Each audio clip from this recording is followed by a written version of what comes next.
welcome to Mother's Day in America, and actually it's in Germany Mother's Day also, and I think it's all over the world on the second Sunday of May, which is different than Father's Day. Father's Day is on different times all over the world. Isn't that interesting?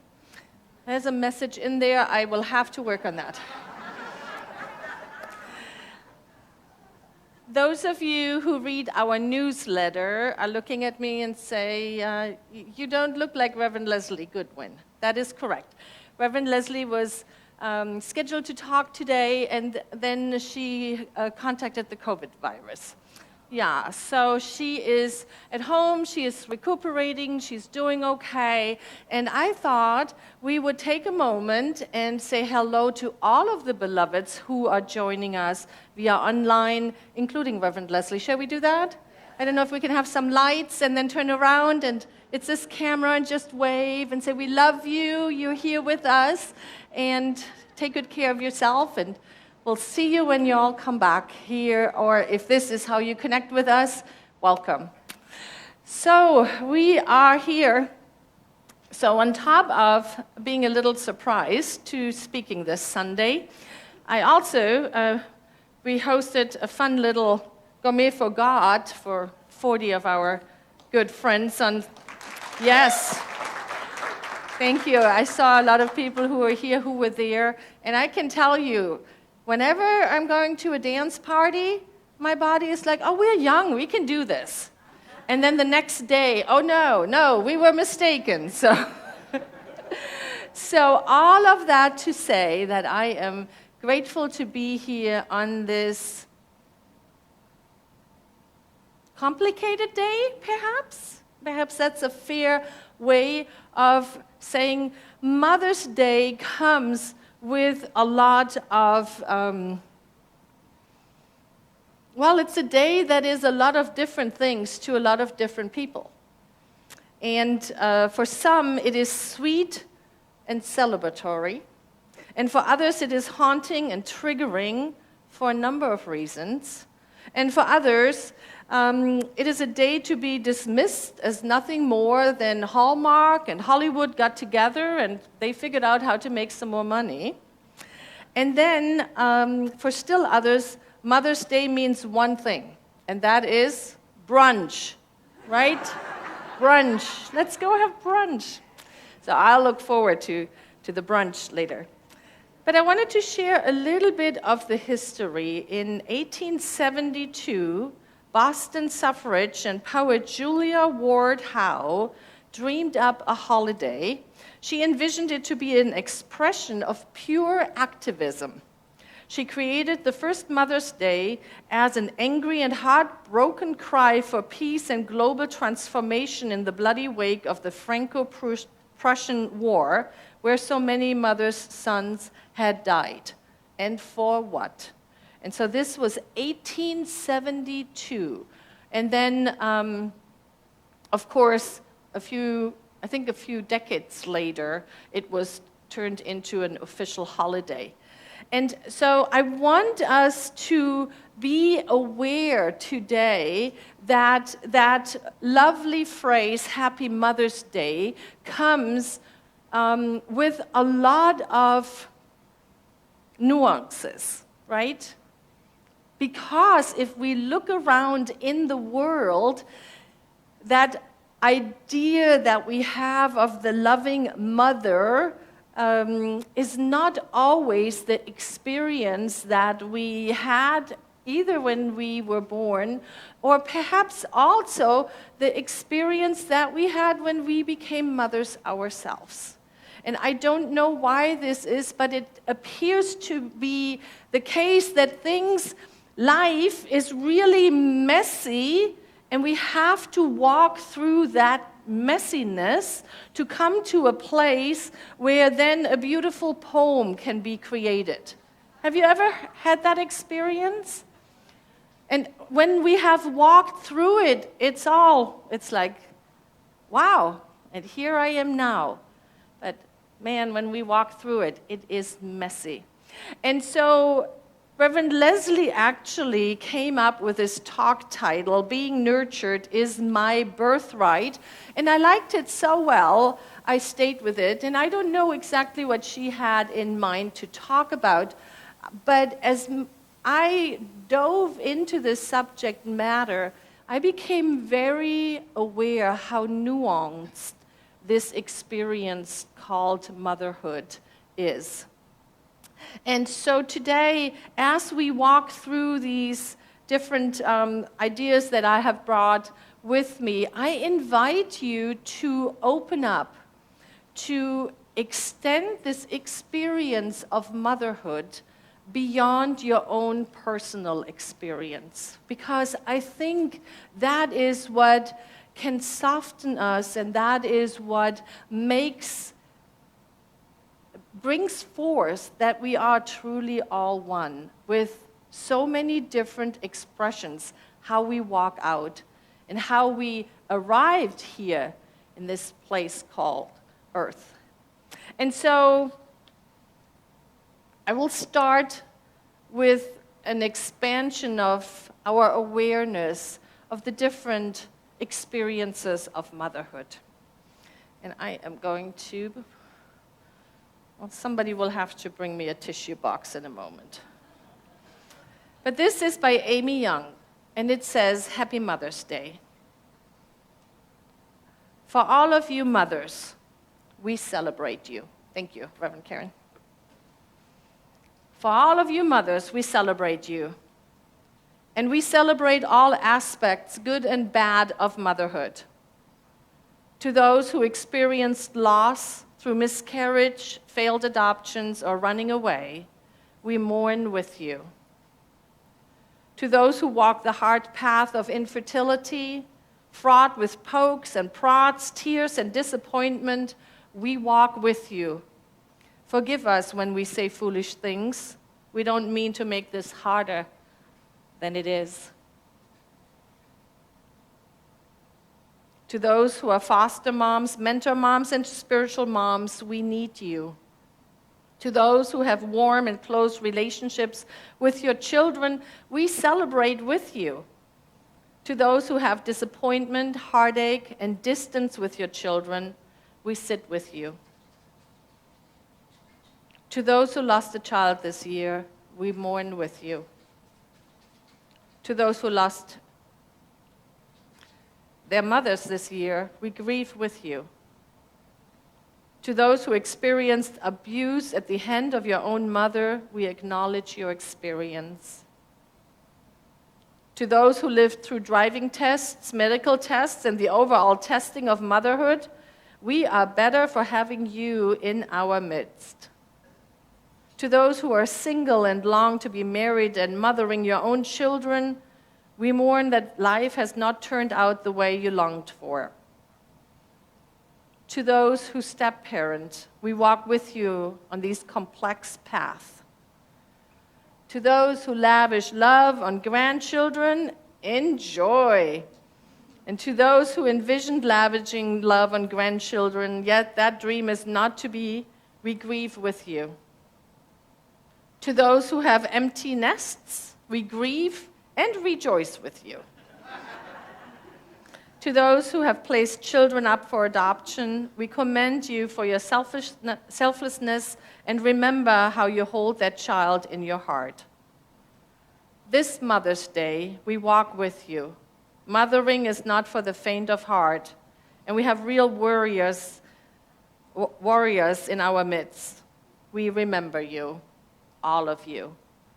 And so Amy Young, the author of that poem, I think has done a very nice job bringing to our awareness how very different this walk we call motherhood is. For those who are experiencing being a mom, and for all of us, because we had a mom and we have a relationship with our mom. And there's a reason why those memes are floating around right now, right? You know the one. If it's not one thing, then it's my mother, right? And the other one I just saw was the other day I said something and all of a sudden my mother comes out of my mouth. Have you ever had that experience? Oh, I see a lot of nods here. Yes, it's like, whoa, where did that come from? So we're talking about this relationship that is the most important relationship in our lives. It is that to our mother. And also, what I want to bring our attention to and what I want to highlight today is that it is up to us to heal that relationship if there's healing to be done.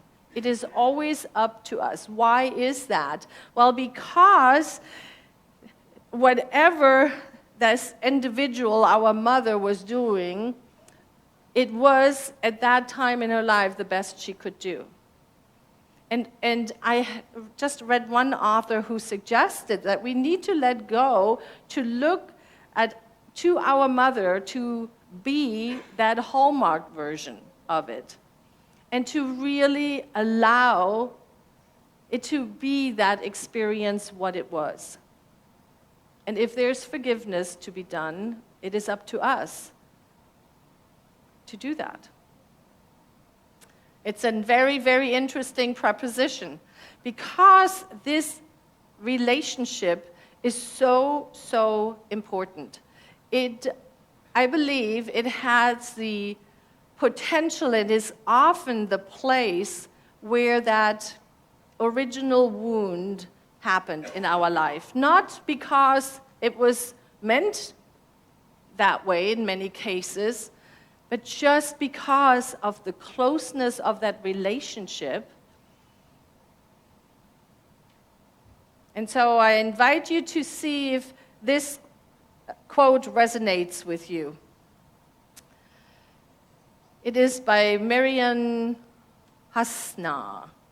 She says, if your mother did not model how to have a healthy connection to receiving nurturing, then your sense of being able to ground and feel at home in the world, on earth, and receive love from nature will need healing. And we're going to stay with this part of the quote. If our moms, that person who fulfilled that role for us to be the first main I see somebody wants to take a picture, I get out of the way. If that individual was not able to model for us how to receive the love of the divine mother, it has a severe impact on how we are able to receive nurturing and love, the love that is everywhere present, that we always talk about, that is right here, right in this moment. If we haven't seen it modeled to receive that, there's healing that we need to do. Does that make sense? It hit me so much, it was not an ill intent, but rather a coming together. And how I made certain decisions because of what I experienced. And though my decisions and what I took from it is very different than anybody else in this room, online, in the world, what remains the common denominator that for all of us, that relationship is that important. And that is often where that initial wounding takes place. And so the quote goes on and says, the ability to feel at home anywhere and safe in your body is your birthright. The ability to feel at home anywhere. And that, beloveds, I think is where that receiving nurturing comes in. So often, we say it every time here, right? We say it all the time, that the divine is everywhere present. The unconditional love of that which is greater than we are is just pouring itself through us and as us and to us. And unless we are able to receive it and feel nurtured by it, it might as well not be there. And so, what to do with that? What to do with the fact that we realizing, oh, I have some healing to do. I have some forgiveness work to do. Because I do not feel at home wherever I am in the world with whomever I am surrounding myself. And so, what I came up with is, I think it's important for us to acknowledge, truly acknowledge, that relationship that we have with our mom. If she is still here on planet Earth, or if she has made her transition. And I am going to ask everyone to take a moment and perhaps close your eyes if that feels comfortable. And I invite you to allow a picture of your mom to come in front of your inner eye. And then I want you to feel what spontaneously comes out that you want to say to your mom on this Mother's Day. What do you want to acknowledge her for? And just be as real as you can be. For those of you here in the sanctuary, you can write it down on the Keep Me sheet at home if you have something to write down. The first thing that comes up, what do I want to say that is not a hallmarked version of thank you, but rather the real one? What is the greatest gift that you have received? And I'm going to give us a minute to just write that down.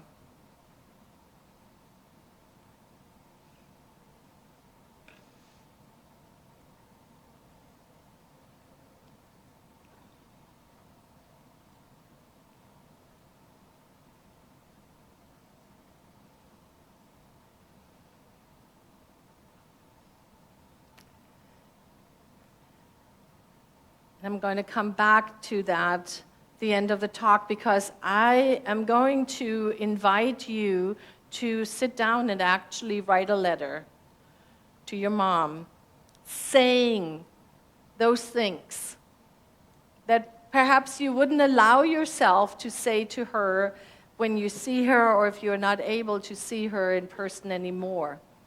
And I was inspired by that video that we had in the newsletter this last week, and I asked the stream team if we could please watch it, because here are beloveds who are doing exactly that, who are sharing what they would say to their mom if they could. And so let's roll the video. When I move out one day, my mom will be very sad. I feel my mom's love in my heart, like it's right here. I'm feeling it right now. Sometimes I love her, sometimes I don't. But when I'm angry, I don't. My mom is everything to me. She just is this ray of energy and sunlight and positivity. The thing that I wish I could have done more of is thanking her. Didn't matter what shape I was in, I could always come home to Mom. My mom was basically the glue that held me together. When I left the Philippines, I knew that my son will be in good hands because I know my mom will take care of him. My mom is kind of smart, she's not that smart. If I would say like 1 to 10, it would be a 5. Maybe my poor dad got the raw end of the deal, but I do remember my mother saying to him when there was an argument about something I'd done, she says, "You don't want to hurt her spirit." I remember that. My mom was diagnosed with a really rare disease about 12 hours before she died. So we didn't get a lot of time to talk or to say goodbye, but she did get to say that she loved me, which were her last words. and I cherish that. Because I've been able to hang on to it.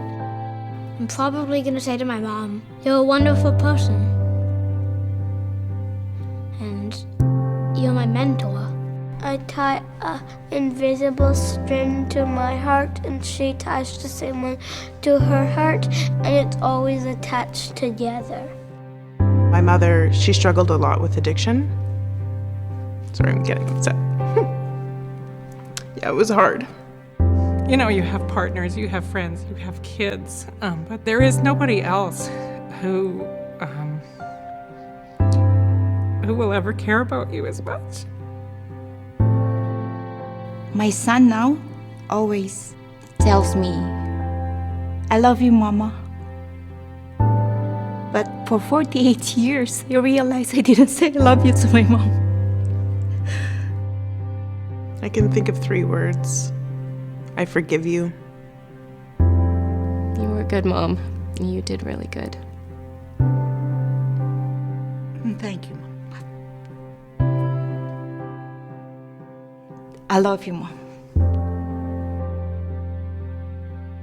Hey, Chelsea, if moms got paid, how much do you think they should get paid in a year for being a mom?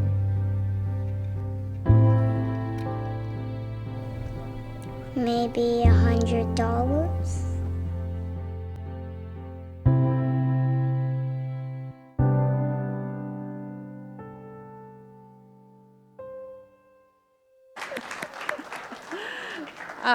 Now, I just wonder, is that $100 per child?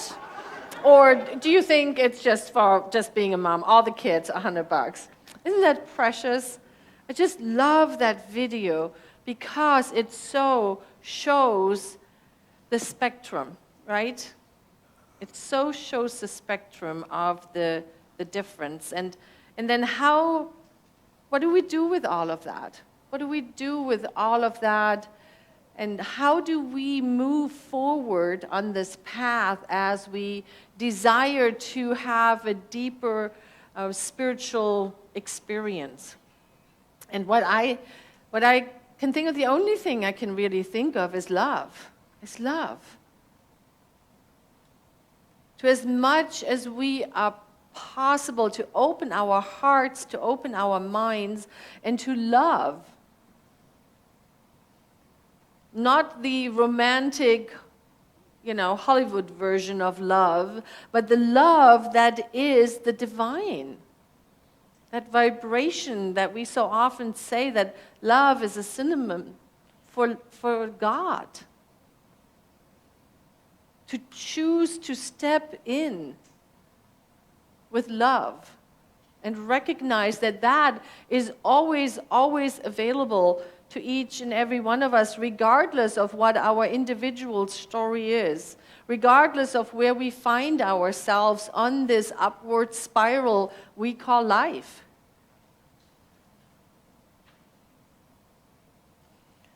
Dr. Ernest Holmes, the founder of this teaching, says it so beautiful. He says, love is within us. It cannot be destroyed. It can be ignored. To the extent that we abandon love, we will feel it has abandoned us. Let's breathe into that. To the degree that we abandon it, we feel that it has abandoned us. Denying love is our only problem, and embracing it is the only answer.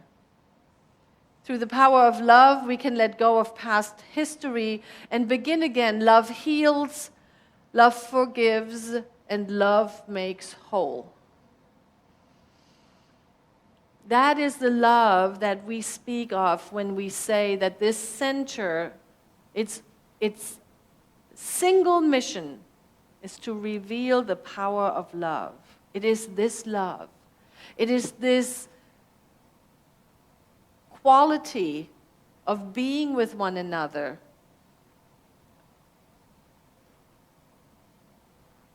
that uplifts, that heals, that makes it possible for us to put one foot in front of the other. And so what then is the invitation for this week? Well, you can probably guess.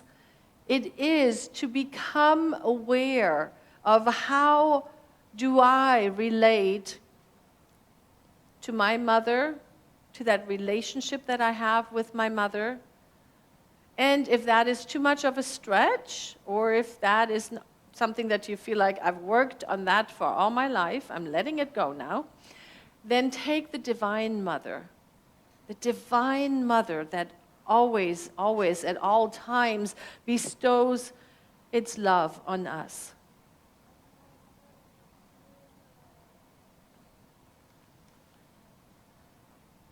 Love opens our hearts and removes the cobwebs of resentment, anger, and fear. Love allows the nurturing of the Divine Mother to touch and transform our lives. That's what I heard when I prepared for this talk. Love removes the cobwebs of anger and fear and resentment in our hearts. Receiving that love that is always given allows us to transform our lives. Let us anchor that in prayer. I invite you to close your eyes with me as we take a breath together. Those beloveds online, if it's possible for you, join in the closing of the eyes. And let us connect within to the Divine Mother. Mother, Father, God, Spirit, the allness of life, infinite intelligence, source, whatever word works for you that opens your heart up and opens up your mind to the realization that we all are truly one. There's only one power, one presence, and it is within each and every one of us. It is within me, and it is from that place that I speak this word, that I know without a shadow of a doubt that that Divine Mother, that energy of the divine is always, always conspiring for our good. And that it's always available, and there's no place where God is not. There's no place where this love that wants to uplift us, that creative power of the universe that wants to make us whole, is everywhere present. It is here right now in this very moment. It is right here in this space where we are standing or sitting or lying down. How grateful I am. How grateful I am to know that the music, that the words, that the smiles, that the connection that is experienced here in this beautiful center allows us to recognize that eternal love. And so it is with a grateful heart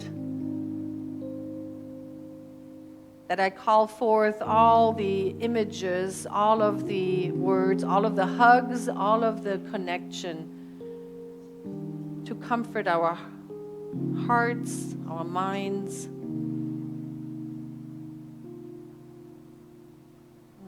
How grateful I am. How grateful I am to know that this is already done. It is already taking place.